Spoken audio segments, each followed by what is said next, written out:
Friends, જેટલી વસ્તુ આપણે ઘરમાં તૈયાર લાવશું ને તે બધી વસ્તુમાં ભેળસેળનું પ્રમાણ હોવાનું.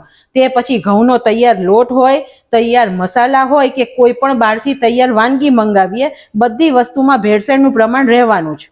ફ્રેન્ડ્સ, આ પાવભાજીના મસાલાના તો ન્યૂઝ આપણને મળ્યા જ છે, પણ જ્યારે આપણે બહારથી પાવભાજી ઓર્ડર કરીએ છીએ ત્યારે તેના જે શાક બોઇલ થાય છે ને તે પણ આખાને આખા જ બોઇલ થાય છે. તેને કટ કરીને ચેક નથી કરવામાં આવતા કે તેની અંદર કોઈ કીડા છે કે નહીં, તો તે પણ આપણે ખાવાની દ્રષ્ટિએ હાઇજીનિક નથી. તો આજે આપણે ઘરના જ એકદમ બેઝિક મસાલામાંથી એકદમ ટેસ્ટી પાવભાજી મસાલો બનાવીએ. અને ચેનલને સબસ્ક્રાઇબ કરીને બેલ આઇકનને પ્રેસ કરજો જેથી નવી રેસીપીસ તરત મળે.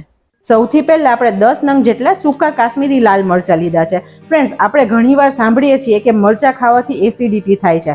તેનું કારણ એ છે કે મરચા ખાવાથી એસિડિટી નથી થતી, પણ મરચાની અંદર જે બી છે, આ જે બીનું પ્રમાણ છે ને તે તમે ખાઓ ને તો તેનાથી એસિડિટી થાય છે. તો આપણે હંમેશા જ્યારે મરચું વાપરીએ ત્યારે બીનો ઉપયોગ નહીં કરવાનો. આપણે આ રીતે બધા મરચાના બી કાઢી લઈએ.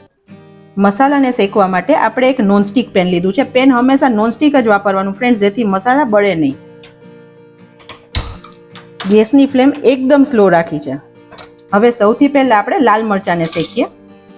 ફ્રેન્ડ્સ, મરચાને શેકાતા બહુ સમય નહીં લાગે. જો બધા મસાલા સાથે આપણે શેકીશું ને તો મરચા બળી અને કાળા કલર જેવા થઈ જશે, તો મસાલાનો કલર સારો નહીં બને. આપણે આને 1 જ મિનિટ માટે શેકવાના છે જેથી તેનું મોઇસ્ચર નીકળી જાય અને તે કાચો સ્વાદ પણ તેનો ના લાગે. ફ્રેન્ડ્સ, મસાલા બનાવવા એટલે આપણે એવું માનીએ કે બધા મસાલાને ભેગા કાં તો શેકી લઈ અને ક્રશ કરી લઈ એટલે મસાલો બની જાય, પણ તે બધાનો કુકિંગ ટાઈમ અલગ અલગ એટલે શેકાવાનો ટાઈમ અલગ અલગ છે. તો આપણે મસાલા હંમેશા પ્રોપર રીતે શેકીને બનાવવાના, તો જ ફ્રેન્ડ્સ સ્વાદ પરફેક્ટ આવે. અને આપણે હંમેશા મસાલાને સ્ટોર કરતા હોઈએ છીએ ત્યારે આપણે આ રીતે કરવું જરૂરી છે. જો મોઇસ્ચર રહી જશે ને તો મસાલો આપણો જલ્દીથી ખરાબ થઈ જશે. તમે આમ અડશો ને તો પણ તમને ખ્યાલ આવશે. થોડા ગરમ થઈ જાય ત્યાં સુધી આપણે કરવાના છે. હવે મરચા આપણા શેકાઈ ગયા છે. તમે જુઓ, પહેલાથી મરચું સરસ ફૂલી પણ ગયું છે. પહેલા જે શ્રિંક થયેલા મરચા હતા ને તેનાથી તે સાઈઝમાં થોડા મોટા થઈ ગયા છે. હવે આપણે કાઢી લઈએ. હવે તે જ પેનની અંદર 1/4 કપ એટલે એપ્રોક્સ 4 ચમચી જેટલા આખા સૂકા ધાણા છે તેને શેકીએ. આપણે ધાણાને પણ 1 મિનિટ માટે જ રોસ્ટ કરીએ છીએ, જ્યાં સુધી તેમાં થોડી સુગંધ આવશે. અત્યારે ફ્રેન્ડ્સ મરચા શેકીએ ને તેની પણ બહુ જ મસ્ત સુગંધ આવે છે ને હવે ધાણાની પણ એકદમ મસ્ત સુગંધ આવી રહી છે. આપણે રૂટીની જે ચમચી હોય તે જ લીધી છે, તેનાથી જ આપણે બધું માપ લઈએ છીએ. 2 ચમચી જેટલું જીરું એડ કરીએ છીએ ને 1/2 ચમચી જેટલી વરિયાળી એડ કરીએ છીએ. આ બંનેને શેકી લે. ગેસની ફ્લેમ એકદમ સ્લો રાખવાની છે ફ્રેન્ડ્સ. હવે આપણું પેન ગરમ જ છે, મસાલા ફટાફટ રોસ્ટ થઈ જશે. આને પણ થોડી સુગંધ આવે ત્યાં સુધી જ કરવાનું છે. આપણે જીરુંનો કલર કાળો નથી થવા દેવાનો.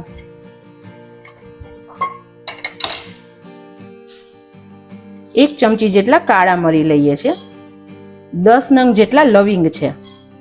2 બાદિયા છે. 2 ટુકડા તજ લઈએ છીએ. 4 નંગ કાળી એલચી લઈએ છીએ, જે મોટી એલચી આવે છે. અને 3 નંગ જેટલી લીલી એલચી લઈએ છીએ. એની ફ્લેવર સરસ લાગશે. આ બધું આપણે શેકી લઈએ.